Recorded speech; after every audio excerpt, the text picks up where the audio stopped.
All right, guys, welcome to today's episode. Today we're in Qatar, and for no particular reason, I bought another car. And it's a little bit of a weird car. It's actually the craziest Mini Cooper I've ever seen. While I was on my trip, I thought to myself, how can I make my wife angry? So I've purchased a Mini Cooper that I really have no need for at all. When I first bought it, I had no idea what it was. At first, it was like a mix and match. I was like, oh, it just looks like a regular base Mini Cooper. But the advert said it's a Mini Cooper S. So I was like, oh, that's cool. And then I like, wait, there's no hood bonnet. Normally, they all have hood bonnets. The ones, the little scoops on the bonnet. And I was like, okay, this guy probably was in an accident and just replaced the front hood. But the price of the car was so cheap. It's probably the cheapest Mini Cooper in all of Qatar. It was $5,000. Now, $5,000 gets you apparently a really limited production 1 of 1,000 Mini Cooper. And I didn't even know this thing existed until I got to the place and it said on the side of it, right here, inspired by Goodwood. I didn't know who Goodwood was, but I guess he had Goodwood. So the Goodwood edition is something that came out of Rolls-Royce. And for some reason, Mini's like, yeah, let's be like Rolls-Royce. We're going to make a car and all of that. And what they've done is they've put real wood trim, which is kind of weird. And they've put real leather. And then they've taken an S and made it not look like an S. It's a completely bizarre car. It's like, I don't know why they made it, but it's super cool. So let me show you around it real quick.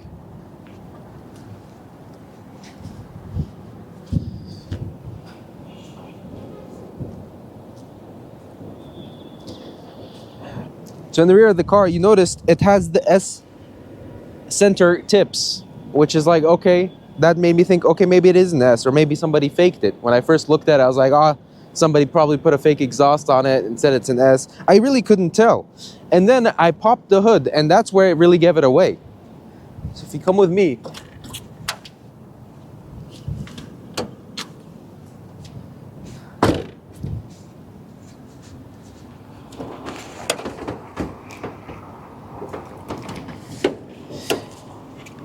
this is what in this part of the world they call a turbo. It makes very fast, and it gave it away that it's an actual S motor. It's the N18 turbocharged. Now it also gets these special wheels, which I thought were pretty nice, and the leather trim interior. This one's seen a little bit better days, but I think it'll clean out pretty nice. This is actually real leather, and that's actually real wood. You don't even get that on a BMW. Most of it's like faux wood and faux leather, but this is like got an extended leather dash. Everything is leather in it. It's crazy. What a value. All right, so now that I've shown you around the car a little bit, let's take it for a quick drive. All right, so sitting in the Mini Cooper, right away you feel how tiny you are, how nimble it is. Like you can just tell it's gonna be nimble. I mean, look at the size of it. All right, so you get in it, you're like in a little go-kart. And this one is like a comfortable go-kart. Let me find the exhibit slot. So this 2013 model year actually has the N18 motor. It's the facelift. It's a good turbocharged motor made by BMW. So really, it's just a BMW. It's not a Mini Cooper. It's a BMW and a Mini Cooper look. And it's very torquey, surprisingly. Like, watch this. I'm just gonna take this turn. And the thing just gets up and goes. Like, I really didn't expect this thing to be any faster than, maybe a GTI. I don't know. I'm going to compare this all to a GTI. So if you guys have a GTI, don't cry about it, because I had a GLI and I didn't like it that much. It was an okay car.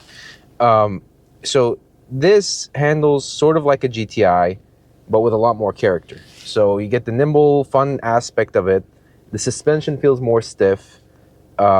And this is the luxury variant, so this is like the supposed to be softer version of things, because it's the Goodwood edition. Goodwood, and it's firm.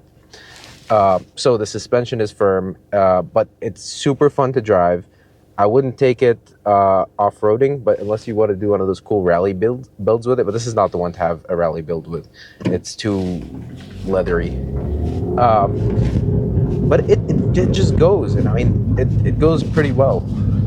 Let's take this corner. This is the best part about the car, is you take a corner, and and you can just go take it flat out. It's not, you're not in a race car. It's torquey, it's fun, it's perfect for tight cornered roads, small roads, things that you don't necessarily need to do. Now, there is one drawback to this car. It does have a bit of a misfire, and I figured it out, and we've changed the spark plugs on it already. So what I've done is I've taken the spark plugs out, changed them out, and I'll cut to that clip. And then we've ordered a coil. So I'm pretty sure it's really the coil was the issue, but we changed the plugs out just to be sure. They probably needed it anyways. And I think it's going to turn out pretty good. We haven't had a misfire after the spark plugs, and the coil's still on order.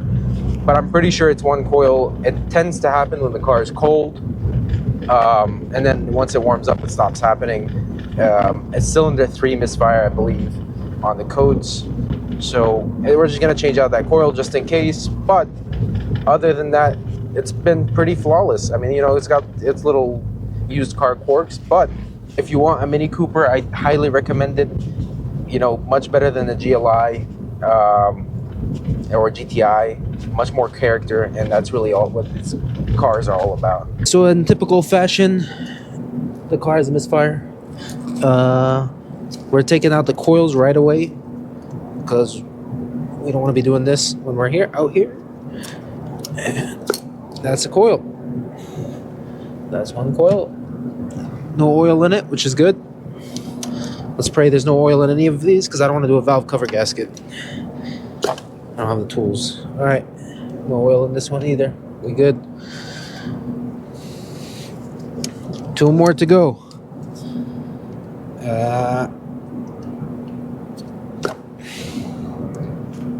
Good. 1 left.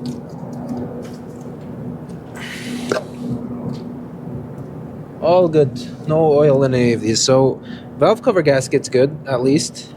So we got jerry rigged this spark plug tool. It's just a regular deep socket. Please fit. Okay, we're good. I was worried the walls are too thick, but it looks like we're just in the right amount. Holy crap.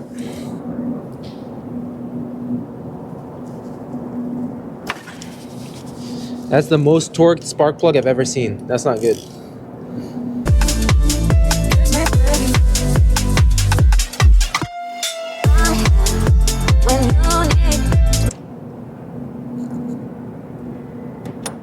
And that's how you... Okay, they're definitely old, but they're not horrible.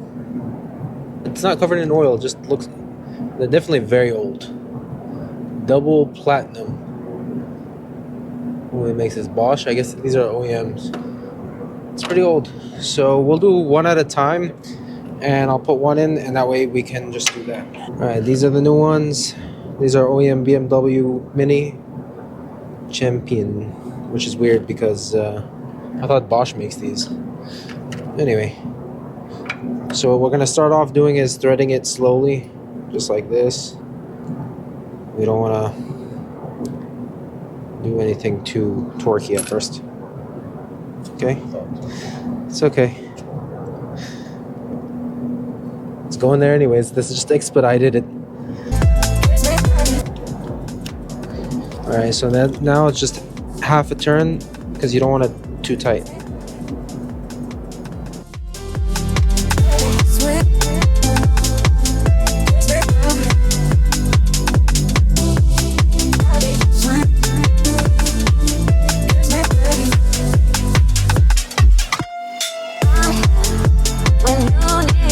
But that's a pretty old plug. You see all the carbon buildup. It's not bad. I mean, not the best, but it should work. All right, so new plug going in. Made in France. That's how you know it's gonna have problems. It's made in. See, it says made in France. That means you're gonna have problems. The French are not known for quality.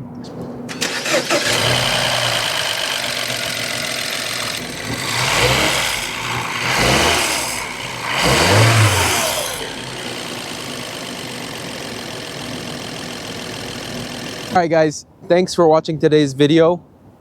If you really enjoyed it, it's sort of like an impromptu video, but if you enjoyed it, subscribe, like, and I'll keep making random terrible car decisions and buying things I really don't need, so that way you guys can have some entertainment.